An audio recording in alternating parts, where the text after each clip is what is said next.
Votre programme d'information avec l'UIL, l'Université internationale de Libreville, le fleuron de la formation universitaire en Afrique.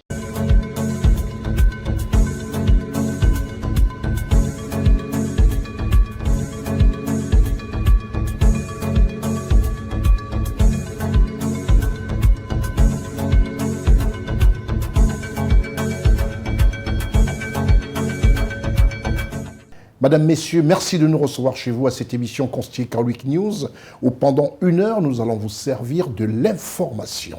Je suis Constieka. À l'entame de cette émission, il est très important de faire cette remarque. La Côte d'Ivoire est devenue très attrayante au vu de sa diaspora, la diaspora ivoirienne qui envahit comme ça et qui reprend confiance en son pays depuis quelque temps. Et le pays bouge énormément, ça fait plaisir.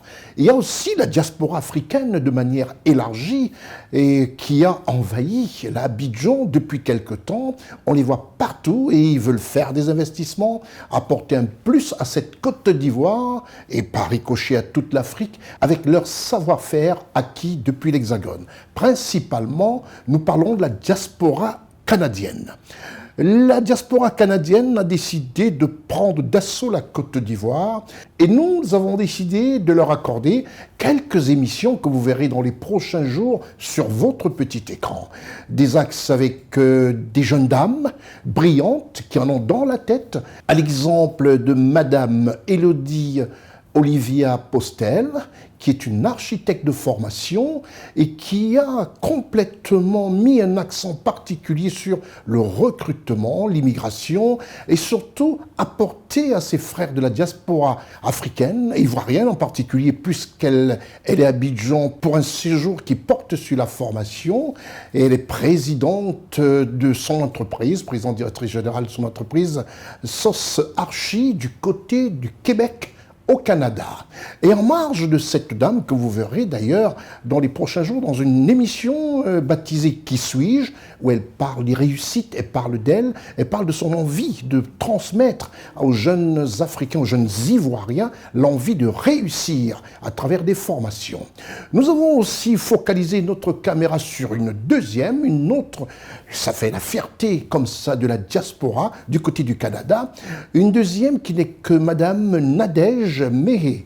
Madame Nadège Méhé, elle est présidente d'une très très grande structure baptisée Authentique, spécialisée dans les produits de beauté pour redonner aux Africains, aux Africaines, le respect et la dignité de leur chevelure, je dirais de leur carpillère, et de savoir aujourd'hui que nous avons le cheveu, comme elle le dit elle-même, un cheveu que nous pouvons transformer de toutes les manières. Et elle s'indignait dans les entretiens que nous avons eus de voir les jeunes Africaines aujourd'hui parader avec toutes ces perruques. Alors, les produits qu'elle a mis sur le marché sont d'une rareté et d'une performance hors norme. On verrait bien tous les Africains redonner et reprendre confiance à travers leur chevelure. Cette dame que vous voyez, présidente de cette structure Authentique, c'est le nom qu'il faudra désormais retenir.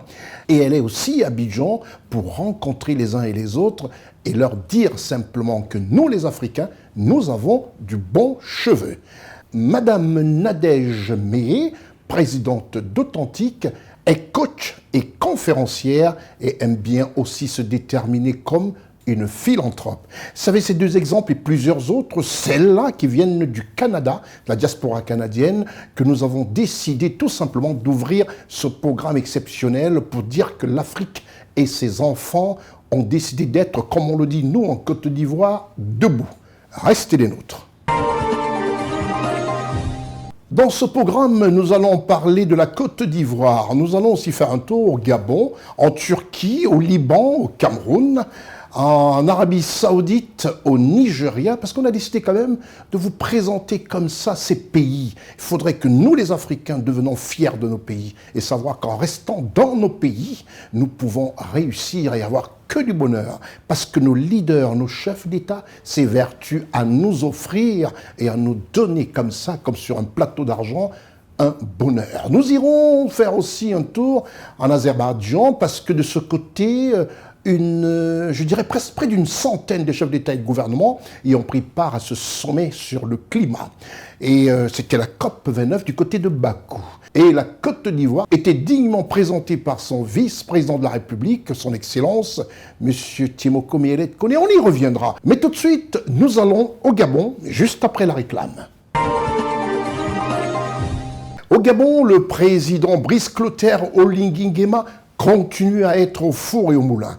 Ce pays qui est dirigé, qui fait la fierté pratiquement de tous les Africains. Les non-Gabonais sont fiers de voir ce pays dirigé par le président Oligui Nguema qui fait des choses autrement, qui a décidé de faire de la politique autrement et comme aspire toute la jeunesse gabonaise. Et dans ce Gabon, nous voyons comment le président a décidé de faire des choses autrement. Son Excellence Brice Clotaire Oligui Nguema a fait éruption au ministère du Budget dans son pays, le Gabon, et à Libreville, afin de mettre les membres du ministère face à leurs responsabilités. Teddy Ossé, notre correspondant du côté de Libreville, nous en fait écho. L'administration. Ce n'est pas la peine de percevoir des budgets et de les conserver pour dire à la fin on se partage le que de budget. Cette histoire de que de budget, je ne veux pas entendre parler. Payer tous les budgets qui ont été mis à disposition. Nous allons vers la fin de l'année. Les administrations, beaucoup n'ont pas perçu leur budget, y compris les ministères ici présents. Parce que vous vous asseyez dessus. Parce qu'on veut faire des queues de budget à la fin de l'année. J'ai dit faites attention avec cette histoire de queues de budget. Payez les administrations, faites fonctionner les ministères. Ce qui a été mis à disposition, ça doit être payé. Et je ne veux pas entendre parler des queues de budget. Attention. Attention, vos diplomates souffrent à l'étranger, vous n'envoyez pas de l'argent parce qu'on veut se faire des queues de budget. C'est quoi les queues de budget? C'est quoi cette histoire des queues de budget?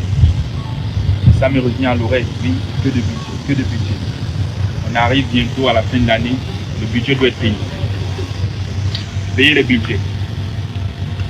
Et ça, je vous le dis, pour ceux qui me regardent au fond, je vous dis, payez les budgets. Je ne veux pas entendre parler de queue de budget. Faites fonctionner l'administration. Ce n'est pas la peine de garder l'argent entre vos mains, de vous asseoir sur les dossiers, de faire passer, comme on le dit chez nous, un mauvais quart d'heure à vos ministres, à toute l'administration gabonaise. Ils n'ont pas de papier, ils n'ont pas de billet pour travailler, parce que vous voulez faire des des économies. Pourquoi? Payer les budgets tels que c'est écrit dans la boîte. C'est pour moi. Celui qui viendra parler de queue de budget, comme ça place. Vous le dites. Vous mettez l'argent chez les fournisseurs et après vous allez récupérer l'argent. C'est des méthodes de l'ancienne époque. Il y a de l'argent, même de l'argent dans les entreprises et que les ministères ont. Ce n'est pas à la fin de l'année qu'on met l'argent dans une entreprise. Ce n'est pas à la fin de l'année qu'on va mettre l'argent en Gabon Méca pour que les fonctionnaires aillent chercher les rames de papier. Non. Tout ça parce qu'après vous allez récupérer cet argent dans les entreprises. Et nous sommes au courant. Comme je vous ai dit, nous allons lancer des audits. Et nous allons le faire. Une fois de queue de budget, payer les ministères leur budget. Je ne veux pas entendre parler de queue de budget. Tout ce qui a été engagé.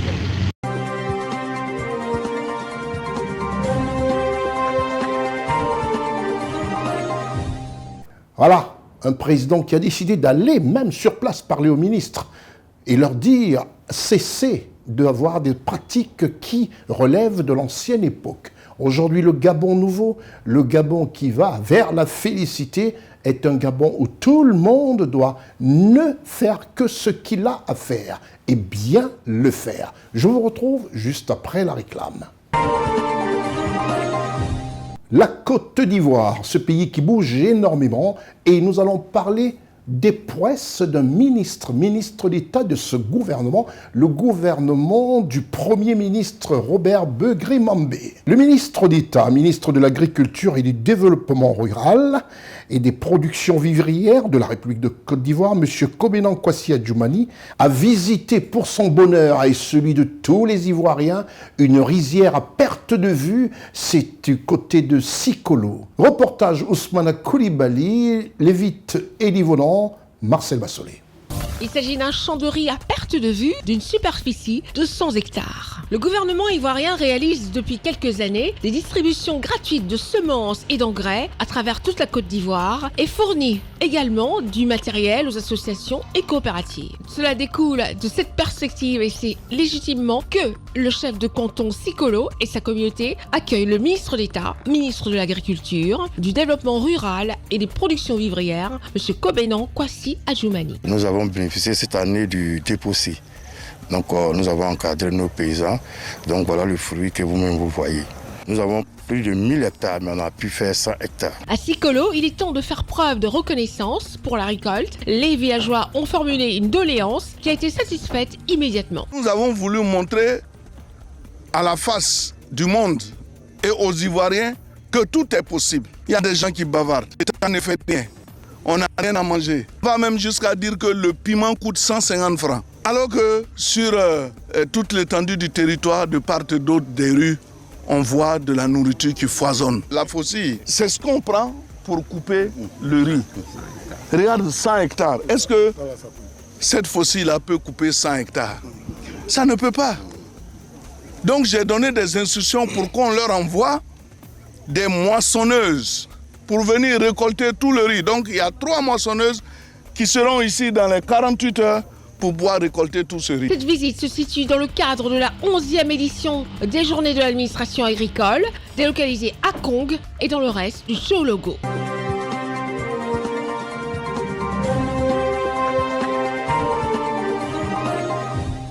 Tout en proférant des félicitations comme ça au ministre d'État, ministre de l'Agriculture de Côte d'Ivoire pour le développement de l'agriculture en Côte d'Ivoire, comme le disait si bien le père de la nation Félix Houphouët-Boigny, parlant de la Côte d'Ivoire. Il avait pour habitude, et c'est un slogan pratiquement en Côte d'Ivoire, repris par tout le monde, et tout le monde le sait, c'est un secret de Polichinelle, le succès de ce pays, de la Côte d'Ivoire, repose sur l'agriculture. Je vous retrouve juste après la réclame. Direction le Liban. Au Liban, nous allons penser à nos sœurs, à nos mamans, à nos filles même parfois. Triste nouvelle, nous arrivons du Liban. Les femmes africaines immigrées, toutes femmes de ménage prises au piège sous les bombes israéliennes. Elles n'ont plus qu'un seul souhait, revenir en Afrique pour ne plus vivre ce calvaire du côté du Liban. Reportage, Gérard Richard Gozo, Séverin Tchatchoua, Marcel Bassolé, Charlotte Abdoulaye. Dans un hangar qui a longtemps abrité les soirées festives de la jeunesse dorée du Liban et qui est maintenant le refuge de 250 Sierra-Léonaises, des employés de maison abandonnés et désorientés et pris au piège dans un conflit qui les dépasse. Nous avons décidé d'ouvrir ce refuge quand on a vu les femmes travailleuses étrangères dormir au bord de la route et elles n'ont plus d'endroit où vivre depuis le début de la guerre. Nous avons décidé de leur offrir cette grande maison. Dans des raids israéliens, leurs employeurs ont été tués ou ont pris la fuite, laissant ainsi leurs employés à leur sort. La jeune Issa Taba est arrivée au Liban il y a 2 ans. Je travaillais de 5h du matin à minuit.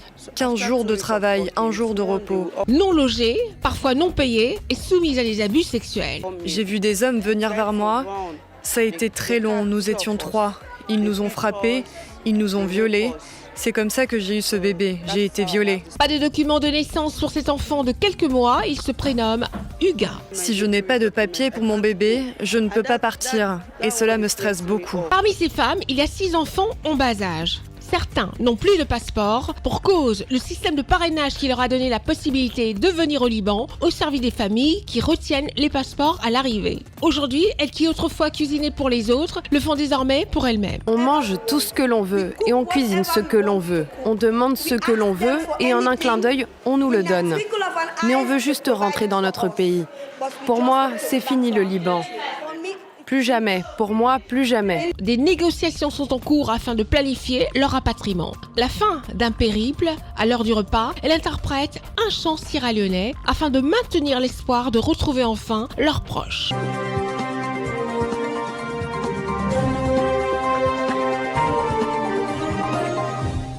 Après ces tristes images qui ne sont parfois pas de tout goût pour nous les Africains, de regarder nos sœurs, nos mamans, nos frères et nos enfants souffrir comme ça, alors qu'elles sont allées et qu'ils sont allés là-bas, essayer de trouver un petit bonheur. Mais Quoi dire? Nous les accueillons et nous accueillerons avec beaucoup de joie dans nos pays, surtout qu'il n'y ait pas de mort. Et quand on sait que de ce côté du monde, ce n'est qu'une série de bombes qui, tous les jours, sont pratiquement lancées de part et d'autre, on ne peut que demander à Dieu le Père de bénir et de permettre à nos frères du côté d'Israël et du côté de la Palestine de comprendre que ni la guerre, comme le disait Félix Houphouët-Boigny, ni la politique ne résoudra ce problème. Il faut simplement s'entendre et laisser la spiritualité faire ce qu'elle a à faire. Je vous retrouve juste après la réclame. Direction la Turquie. En Turquie, le ministre turc du Commerce a reçu M. Paul Tanganji, ministre de l'administration territoriale du Cameroun, représentant personnel de son Excellence Paul Biya, chef de l'État camerounais. Gérard Richard Gozo, Séverin Tchatchoua, Charlotte Abdoulaye, Marcel Bassolé. Parallèlement aux travaux de la 40e session du Comité permanent pour la coopération économique et commerciale de l'organisation de la conférence islamique, le ministre turc du Commerce, M. Aomar Bolat, a reçu en audience la délégation camerounaise conduite par le ministre de l'administration territoriale du Cameroun, M. Paul Atanganji, représentant personnel du président de la République du Cameroun, son Excellence Paul Biya, à la 40e session de l'OCI. Les deux délégations ont discuté de divers sujets d'intérêt commun, notamment le renforcement de la solidarité et de l'amitié entre le Cameroun et la Turquie. Il est clair qu'il existe des accords de coopération dans les domaines économiques et commerciaux signés par le Cameroun en tant que pays membre de l'organisation de la conférence islamique. C'est le cas du traité de protection et de garantie des investissements signé en 1995 et du traité sur les systèmes de préférence commerciale entre les États membres. Au sein de l'espace de solidarité que représente l'organisation de la conférence islamique, le Cameroun participe aux foires d'exposition organisées par cette organisation à travers le monde. De plus, il est connu que des campagnes de prospection et de promotion commerciale sont en cours et sont orientées vers les marchés de l'Arabie Saoudite et des Émirats Arabes Unis, du Koweït et de la Turquie. Toutes les questions transversales ont été abordées, y compris les échanges de contacts permanents au plus haut niveau des deux États, afin de renforcer les échanges commerciaux entre la Turquie et le Cameroun.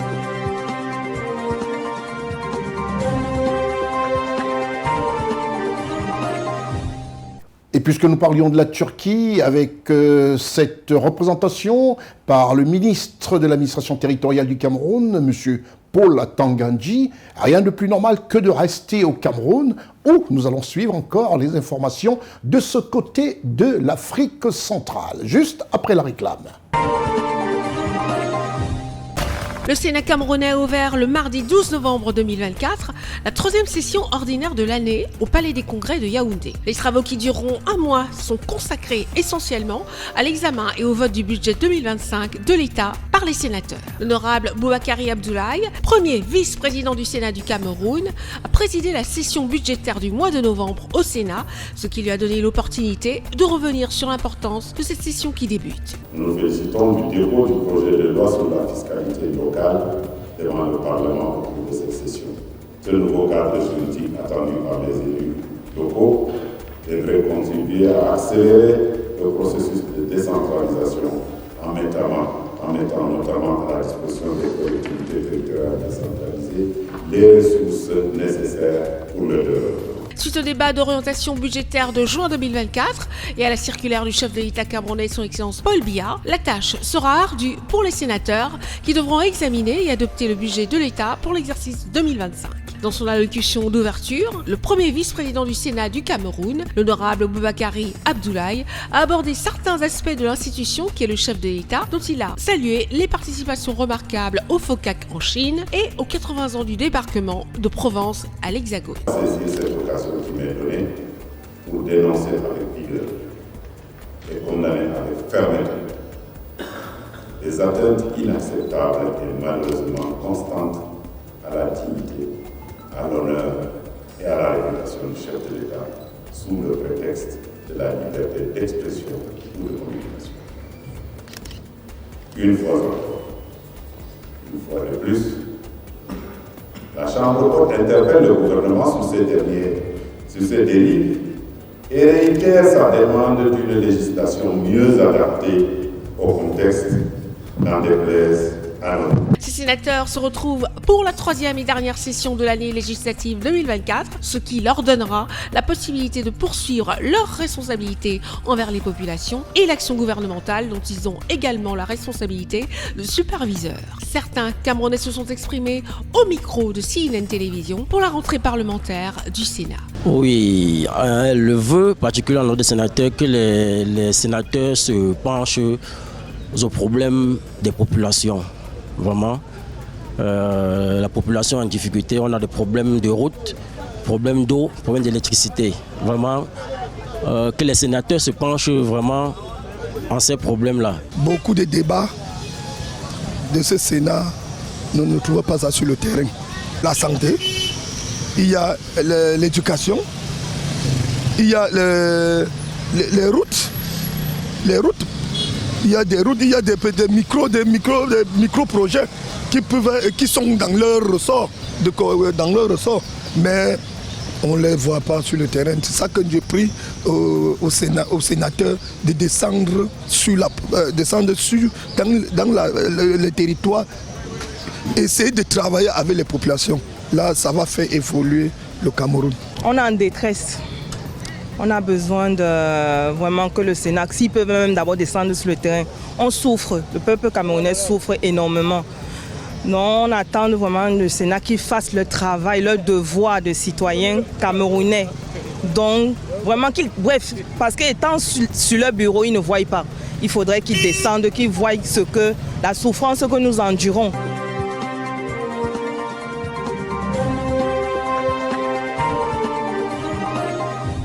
Nous allons suivre encore les informations de ce côté du Cameroun. La première édition du Festival international du manioc s'est ouverte ce 11 novembre 2024 à la maison du parti de Bonanjo à Douala, capitale économique du Cameroun. Organisée par l'ONG FADEC, la cérémonie a été présidée par le ministre de l'Agriculture et du Développement rural, en présence du représentant du président du conseil régional Polycarpe Banglog, du représentant du maire de la ville, du chef d'antenne consulaire pour le littoral, de madame Yvette Dombé, présidente du FADEC, ainsi que de nombreuses autres personnalités. Durant 5 jours, des activités de réflexion, d'échange, des foires d'exposition se dérouleront sur le site, le tout pour offrir à tous les acteurs de la chaîne de valeur une plateforme pour exploiter les voies et moyens pour sortir cette filière de ses méthodes rudimentaires, ceci pour en faire un atout dans la politique d'import-substitution qui pourra permettre d'inverser la balance commerciale. C'est une filière importante dans la politique d'import-substitution, dans l'atteinte des objectifs de développement 1 et 2, à savoir faire reculer la pauvreté et atteindre zéro faim, et aussi dans la création de richesses en milieu rural. La spéculation du manioc possède un potentiel économique énorme, capable de sortir le monde rural de la pauvreté. Je lance un appel à tous les acteurs de la minoterie au Cameroun. Le blé peut être remplacé par le manioc dans tous les domaines de la gastronomie. Le Festival international du manioc pose donc ces problématiques sur la table et sollicite l'intervention de toutes les parties prenantes de la chaîne de valeur manioc. Ainsi, à travers un discours franc, toutes les parties prenantes révéleront les freins pour certains pour s'engager dans les projets d'exploitation agricole. Le festival a fait appel, bien entendu, aux producteurs, qui sont les principaux acteurs de cette chaîne de valeur, aux institutions de financement, qui sont de nature diverse, que ce soit des ONG internationales, des banques, et qui doivent accompagner les producteurs dans l'acquisition du matériel, l'achat des brevets d'invention, l'achat des terres, etc. Désormais, nous devons conseiller aux consommateurs de prendre, n'est-ce pas, ce tubercule qui est plein, qui est riche à toutes les vitamines que j'ai tout à l'heure citées, et que désormais, nous irons un peu, allons élargir notre champ d'action, aller dans les zones rurales, essayer de voir, encourager ces mamans qui se battent chaque jour pour que le manioc sorte, n'est-ce pas, de son originalité. On ignorait tout simplement que le manioc était si riche, mais désormais, nous allons prendre des dispositions qui s'imposent pour que le manioc soit consommé dans toutes les phases qui ont été indiquées par M. le ministre de l'Agriculture. La coupure du bâton de manioc géant ainsi que la visite des stands ont mis un terme à cette cérémonie protocolaire.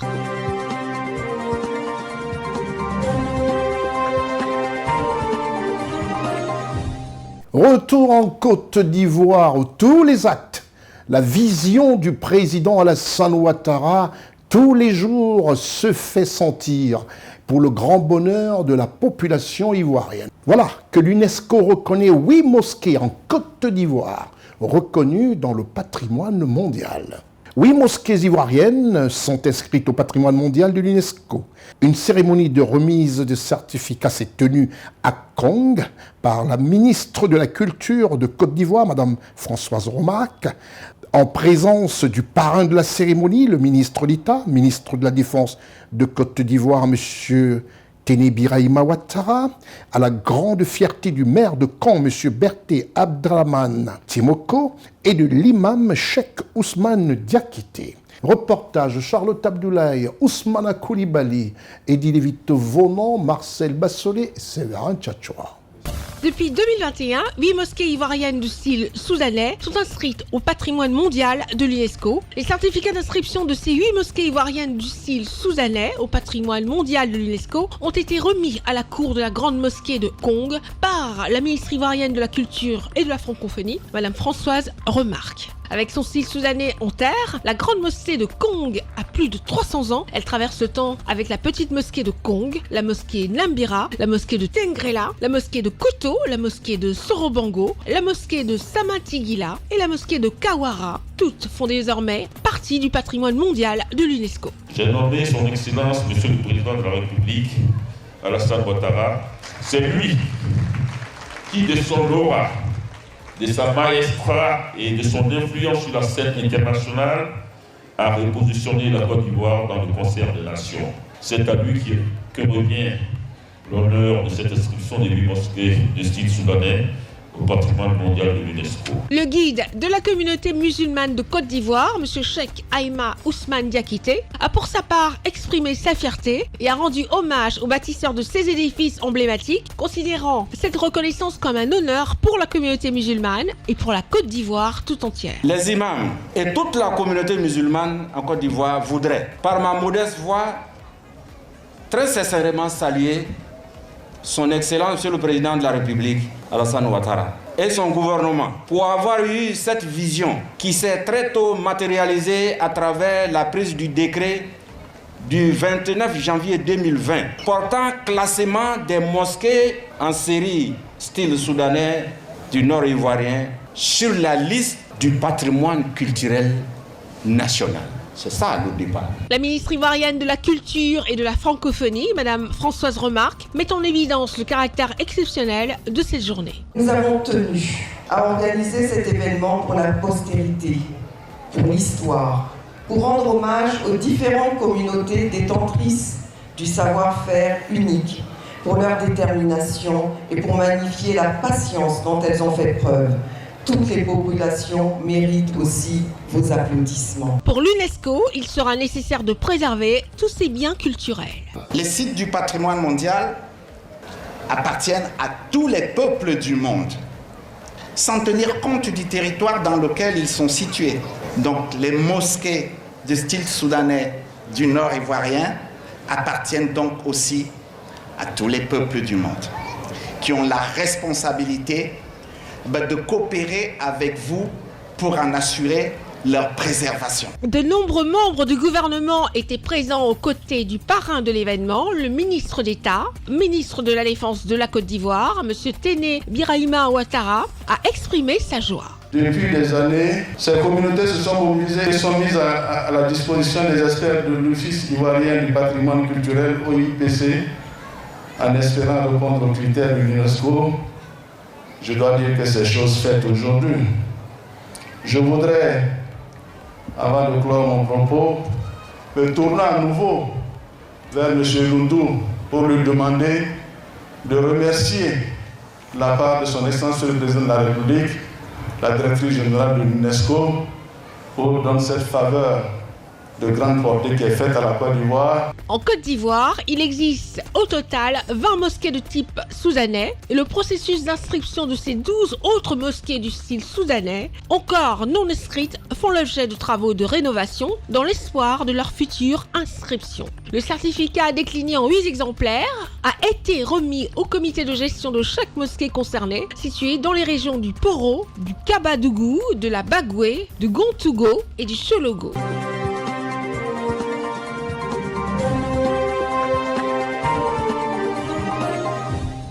Après cette remise du certificat des 8 mosquées classées patrimoine mondial de l'UNESCO, nous allons quitter la Côte d'Ivoire pour l'Arabie Saoudite. En Arabie Saoudite, peut-on dire simplement qu'il s'agit d'un ras-le-bol des pays de religion musulmane?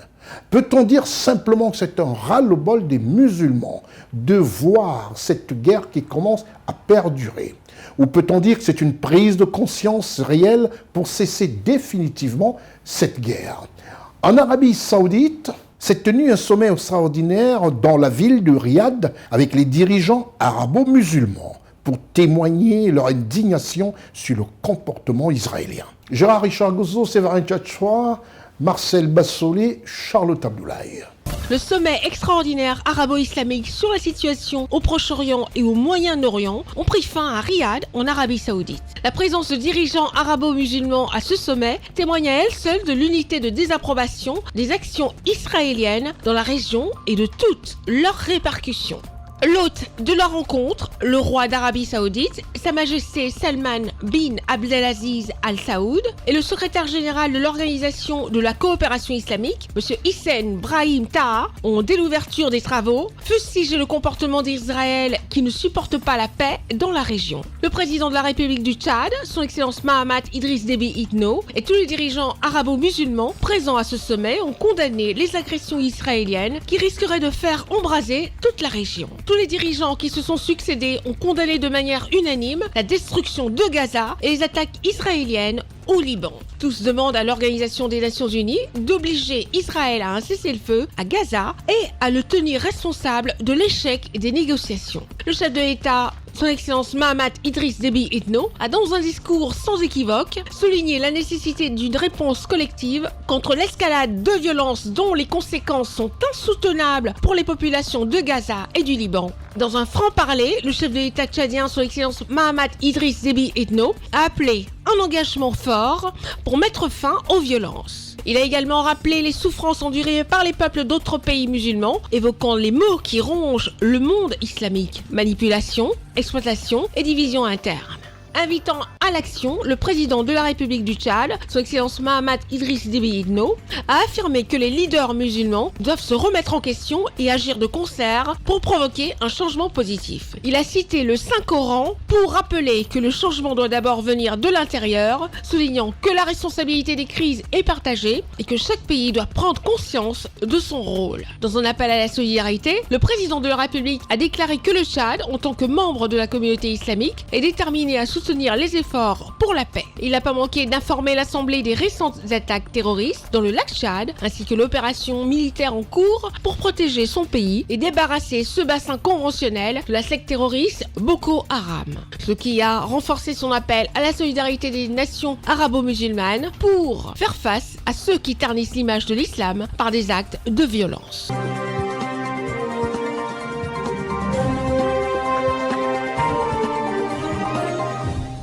On espère que Dieu le Père, à qui nous remettons ce problème israélo-palestinien, pourra calmer les cœurs et ramener la paix. Nous avons besoin de paix dans ce monde. C'est aussi un petit clin d'œil comme ça au président nouvellement élu des États-Unis d'Amérique, Donald Trump, qui avait décidé que s'il était élu, toutes les guerres cesseront. Monsieur le Président, nous vous regardons. Faites cesser les guerres. Je vous retrouve juste après la réclame.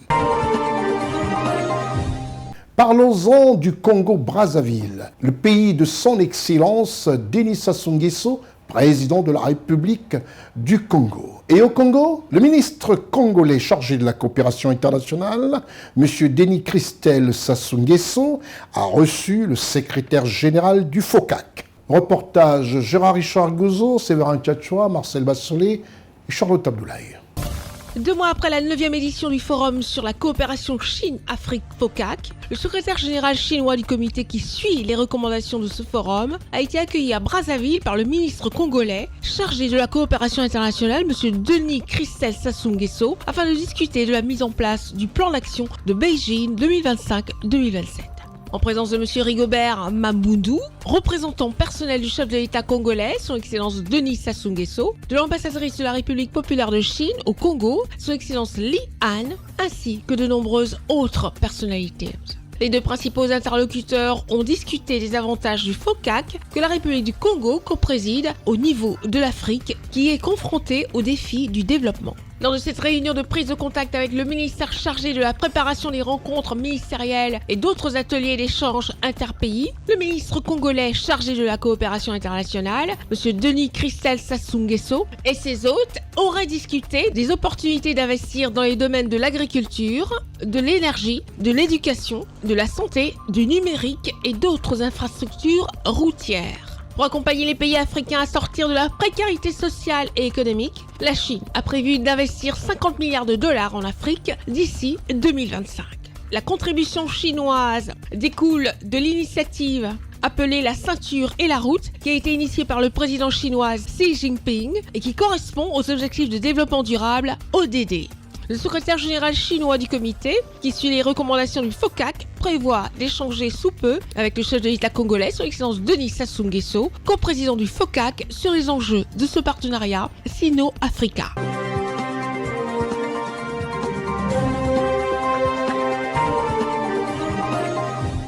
Après le Congo, rien de plus normal que de dire aux jeunes Africains et surtout aux parents qu'avec tout ce qui se passe en Europe aujourd'hui, avec tous ces problèmes et ces incertitudes sur l'éducation de nos enfants, il est recommandé aujourd'hui d'inscrire nos enfants dans des établissements, des collèges, des lycées et des universités dans nos pays d'Afrique. Et quand on a une université comme ça qui se distingue et qui forme véritablement des étudiants, des Africains prompts à l'emploi, rien de plus normal.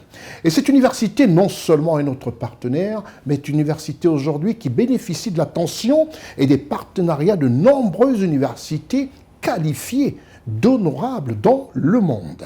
Cette université n'est autre que l'Université internationale de Libreville, notre partenaire officiel. Clin d'œil, pub.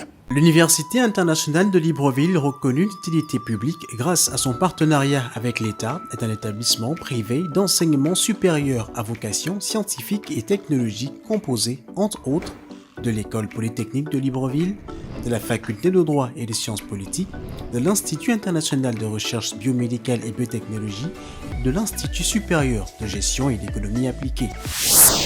Et sa toute nouvelle école de médecine et de pharmacie. Son ouverture sur le monde du fait de ses partenariats avec les prestigieuses universités et institutions internationales lui permettent de s'arrimer à plusieurs systèmes de formation et de délivrer des diplômes reconnus.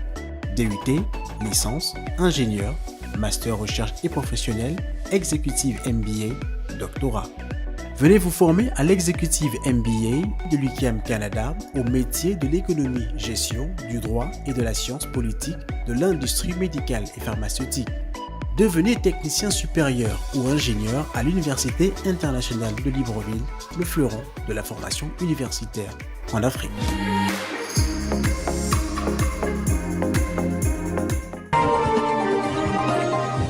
Après avoir regardé et comprendre ce que fait cette université, l'UIL, l'Université internationale de Libreville, je salue comme ça au passage le recteur de cette université, M. Jacques-François Mavungu, qui fait les presses et qui au téléphone me disait « Consti, vraiment notre souci est de faire du 100% et de voir que tous nos étudiants, dès qu'ils sortent, sont tout de suite prêts à être les premiers responsables à faire des presses dans les entreprises qui les embauchent. » Nous allons parler d'un pays, le Nigeria, un très grand pays d'Afrique. Il est de coutume désormais dans cette émission, comme je l'ai souvent répété, c'est récurrent, de vous présenter un pays, de présenter ses prouesses, ses atouts et tout ce que ce pays représente dans la sphère africaine et au-delà, à savoir dans le monde. Celui qui a été choisi pour cette édition n'est autre que le Nigeria. Reportage Constant Ika, Marcel Bassolé.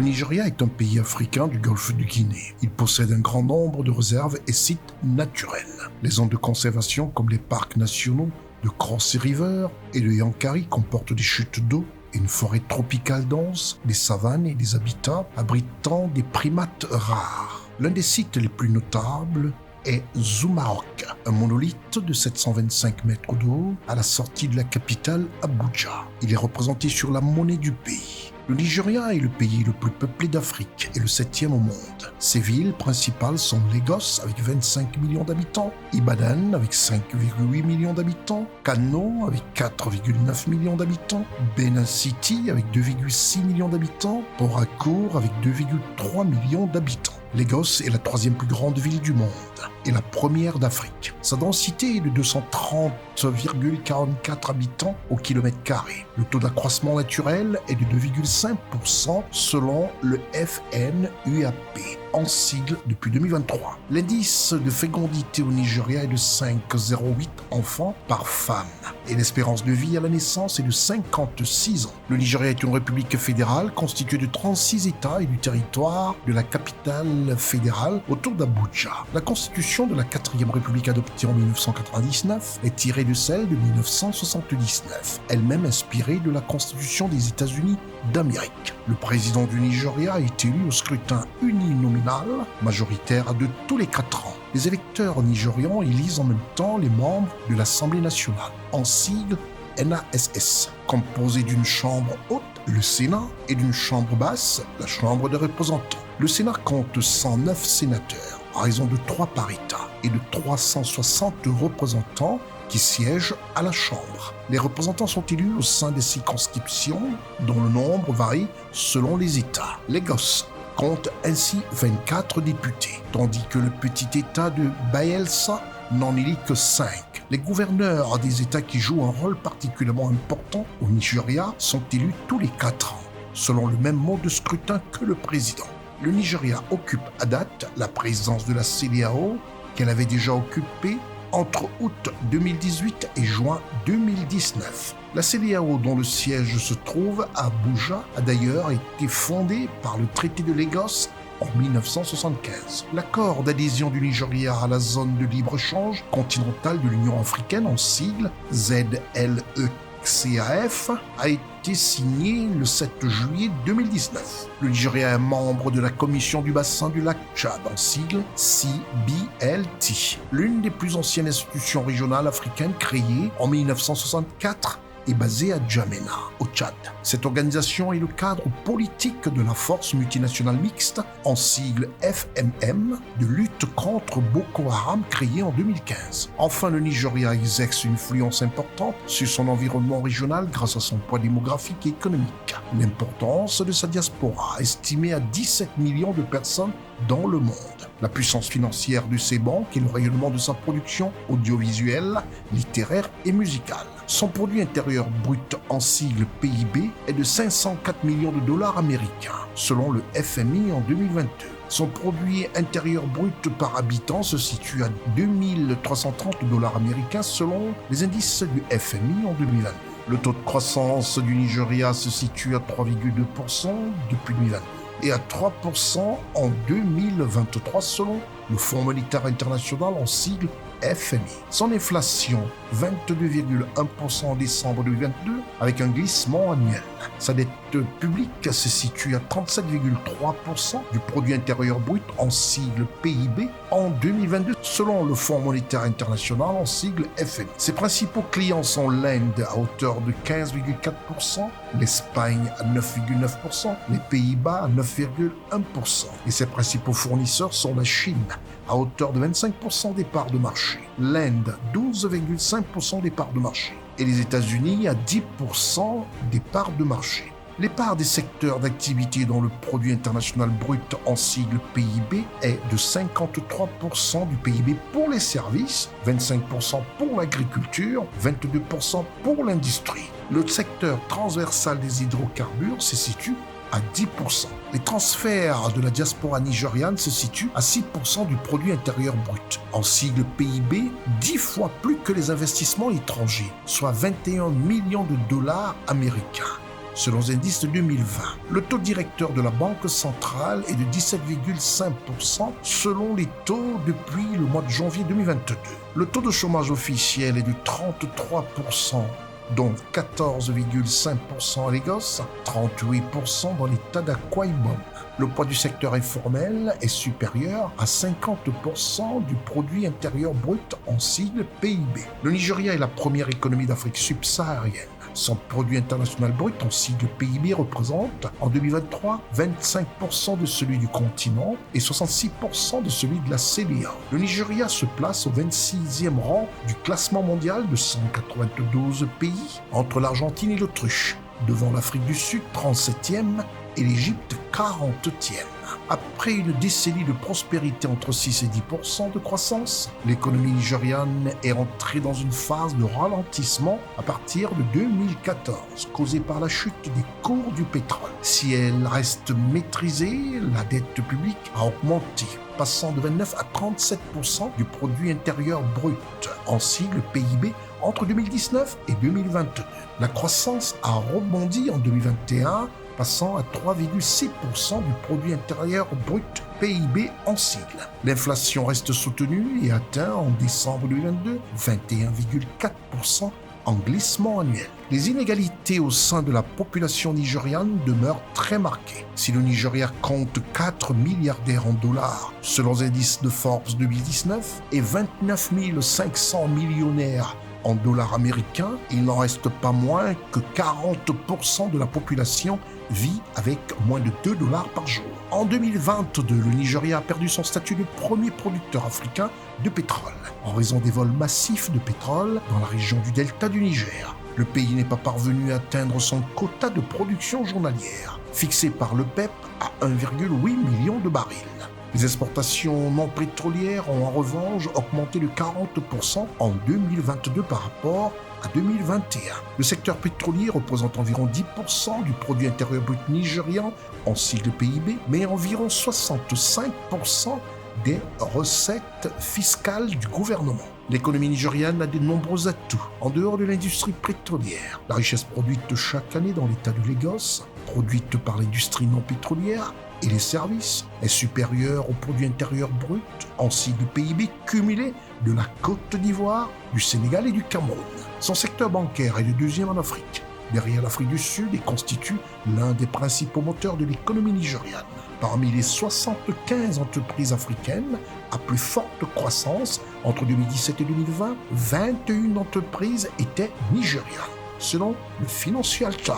Les grands groupes nigérians sont Dangote, UBA et de nombreux autres. Ont développé leurs activités industrielles dans les domaines du BTP, de l'agro-industrie, des transports ou du raffinage. À titre d'exemple, en 2022, les exportations d'engrais représentaient 33% des exportations nigérianes, hors hydrocarbures. Après l'entrée en service de l'usine d'engrais Dangote située dans l'état de Lagos. L'industrie cinématographique, Nollywood, est le deuxième producteur de films après Bollywood, et le secteur numérique sont en plein essor. Parmi les 7 licornes africaines, start-up valorisées à plus d'1 milliard de dollars, 5 sont nigérianes, principalement issues de la FinTech. La capitale du Nigeria est Abuja. La langue officielle est l'anglais. Les langues courantes sont le Hausa, le Yoruba, l'Igbo et le Pidgin. Son produit intérieur brut en sigle PIB est de 362,8 milliards de dollars américains, selon les indices de la Banque mondiale en 2023. La devise monétaire du Nigeria est le Naira. Avec plus de 230 millions d'habitants selon les chiffres de 2023, le Nigeria est le pays le plus peuplé d'Afrique et le 6e pays du monde par son nombre d'habitants. Sa superficie est de 923 773 km². Le Nigeria est subdivisé en 36 États fédérés. Le président de la République du Nigeria est son Excellence, M. Bola Tinubu.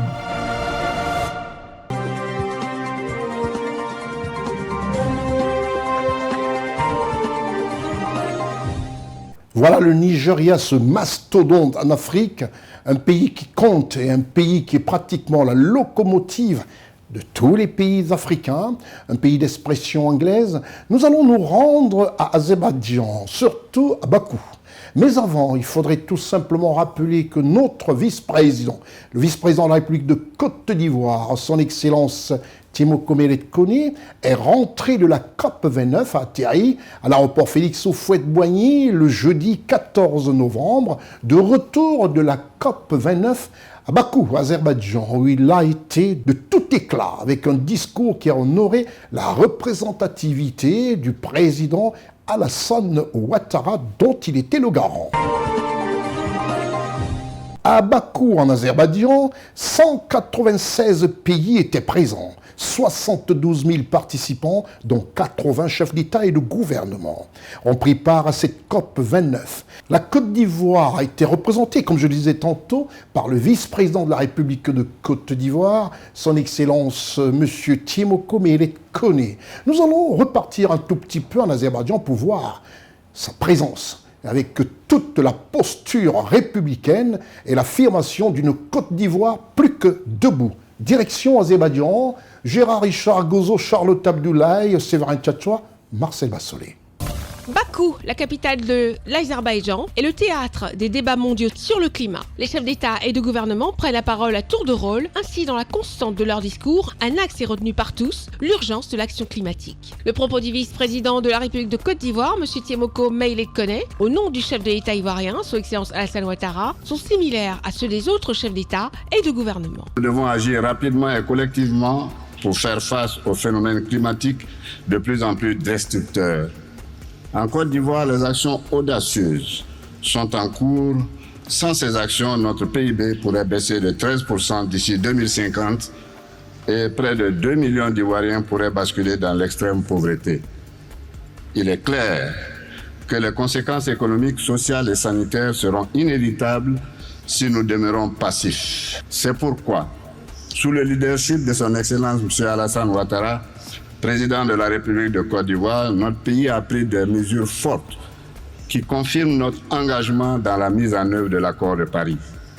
Cette année, nous avons conclu avec le Fonds monétaire international la facilité pour la résilience et la durabilité et exploré, en collaboration avec de nombreux partenaires, dont la Banque mondiale, des solutions de financement innovants. Il est vrai que la Côte d'Ivoire s'investit dans la résilience climatique, mais elle manifeste également sa volonté d'intégrer le vaste marché du carbone. Face à la gravité de cette situation, la Côte d'Ivoire appelle au respect des engagements pris lors de la COP28 et lors des conférences précédentes, notamment l'abondement des fonds pertes et dommages et la mobilisation des ressources attendues par l'Afrique et les pays en développement pour mieux s'adapter au changement climatique.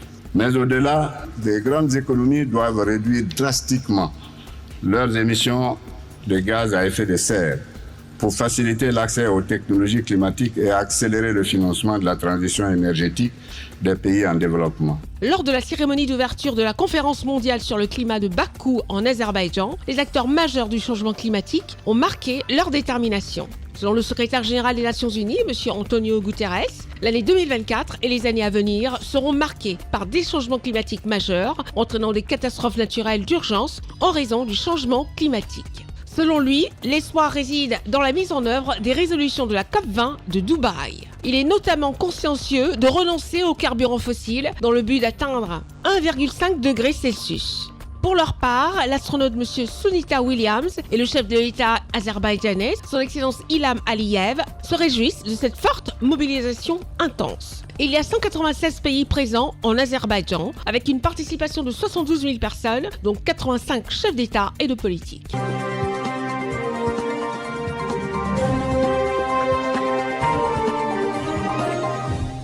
Après Bakou, en Azerbaïdjan, comme je disais tantôt, le vice-président de la République de Côte d'Ivoire est de retour, est rentré sur Abidjan jeudi dernier. Et ce fut un grand plaisir pour tous les Ivoiriens de suivre cet élément qui montre encore une fois la fermeté de l'Afrique, qui est d'ailleurs un des très grands berceaux aujourd'hui de ce qui peut parer à toute cette déflagration, comme nous le constatons d'ailleurs en Espagne avec des différentes inondations. Nous allons rester en Côte d'Ivoire et c'est toujours avec un sujet qui touche la Côte d'Ivoire que nous vous présentons notre grand format. Dans ce grand format, rien de plus normal. La caméra d'Ousmane Coulibaly, assistée de Lévite et d'Yvonon ont décidé d'aller prendre les impressions des Ivoiriens. Il y a eu des casses en Côte d'Ivoire. Certains n'ont peut-être pas mieux compris ou bien compris, mais il y a des grands projets derrière, de l'investissement, des logements sociaux. En France, on les appelle un tout petit peu des HLM, mais ici, il y aura de la continuité, comme disait l'autre. Un digne héritier ne suit que les traces de son père. Et le père, qui n'est autre que le président Félix Houphouët-Boigny, avait en son temps créé des Sikoji, des Sogefia, des maisons qui étaient destinées un tout petit peu à des prix relativement bas pour apporter un logement décent aux Ivoiriens. C'est un peu la vision du président Alassane Ouattara, d'offrir aux Ivoiriens des logements décents, à coût très réduit et surtout une politique dans le logement social d'envergure, je dirais même internationale. Il vaut mieux souvent casser des œufs pour faire des très belles omelettes. La Côte d'Ivoire se développe. Vous verrez comment s'applique cette vision du président Alassane Ouattara est menée de main de maître par le ministre de la Construction et de l'Urbanisme de Côte d'Ivoire, M. Bruno Koné et toutes ses équipes, pour amener aux Ivoiriens un vrai bonheur. Ne dit-on pas souvent que les Africains, nous sommes trop chauds, nous sommes trop pressés, essayons d'attendre. Nous avons diffusé récemment sur nos antennes comment est-ce que la ville de Paris s'est construite. Dans une prochaine édition, on le fera, mais tout de suite, place aux Ivoiriens, à ceux-là même à qui ces projets sont réservés pour leur bonheur. On verra ce que pensent les Ivoiriens. C'est là le vrai témoignage et c'est là que se fait le vrai sondage.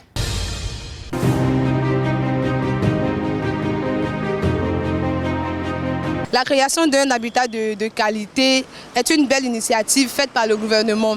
C'est une belle initiative parce qu'elle participe au développement du pays. Et puis aussi, elle aide aussi ces personnes-là qui n'ont pas les moyens de pouvoir prendre des maisons, de pouvoir payer totalement la totalité d'une somme parfois. Donc du coup, je pense que c'est une très belle initiative, comme je l'ai dit tantôt, et puis ça va aider la population forcément.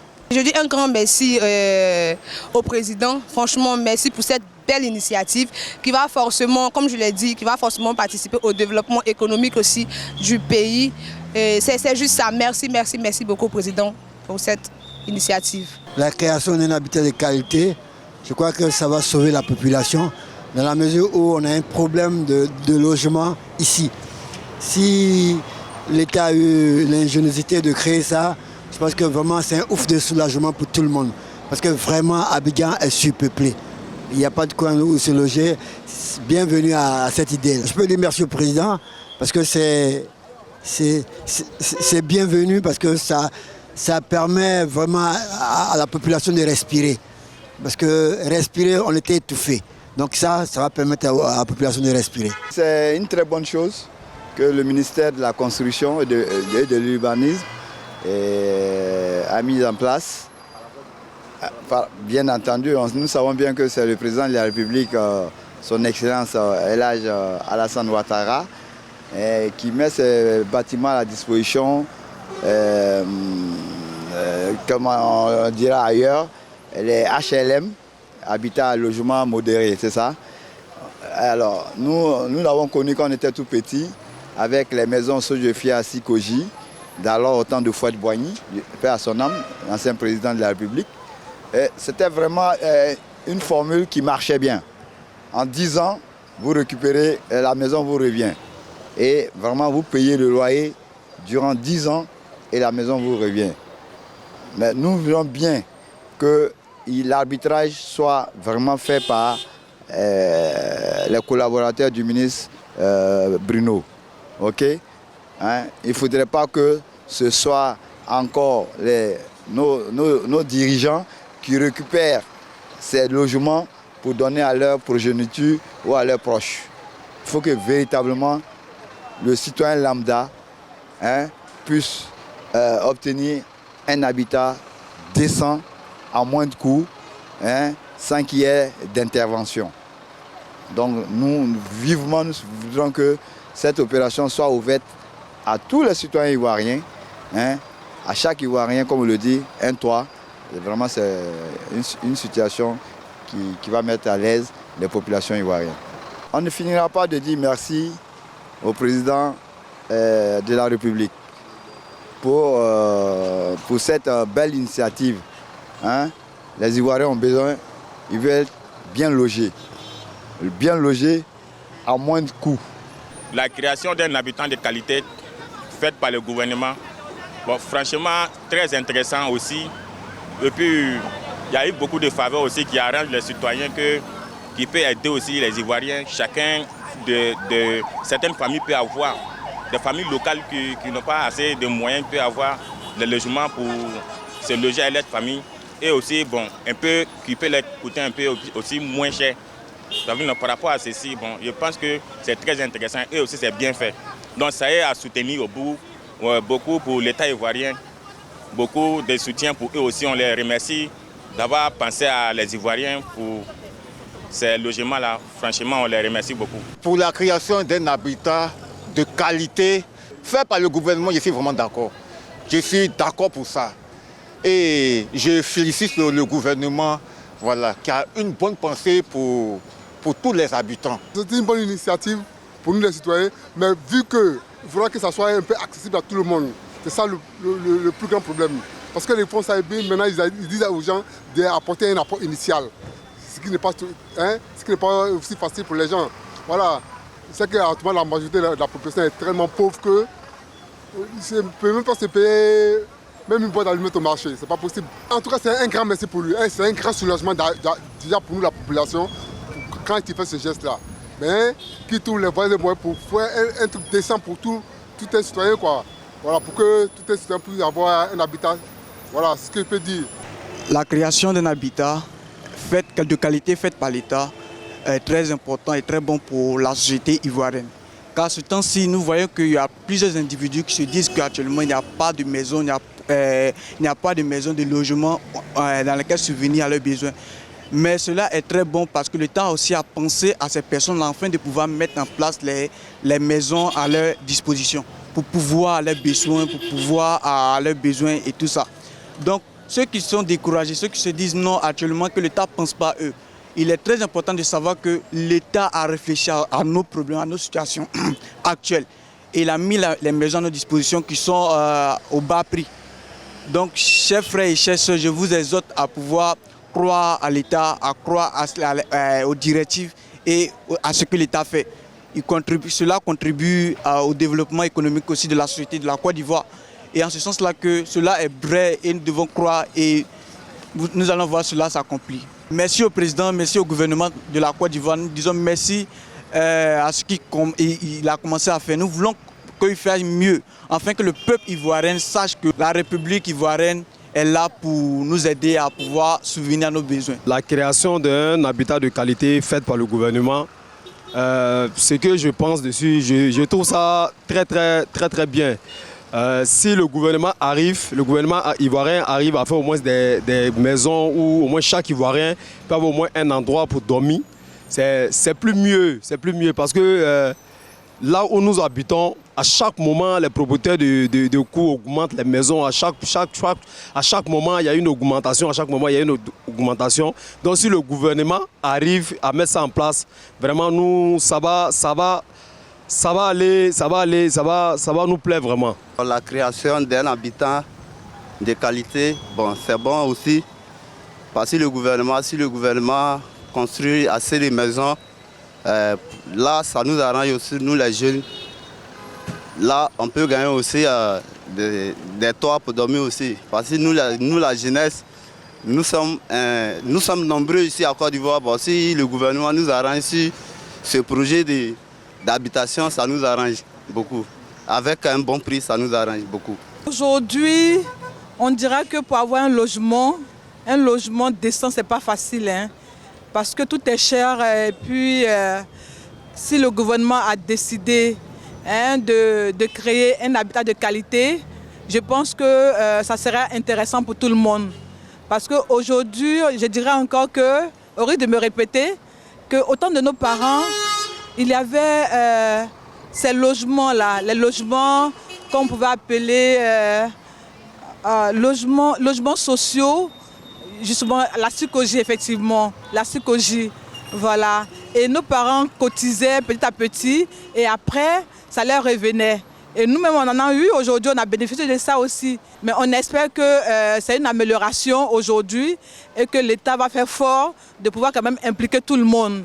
Et je pense qu'aujourd'hui, avec la création d'un habitat de qualité, vraiment, ça vient à point nommé et tout le monde sera quand même bénéficiaire. C'est notre souhait.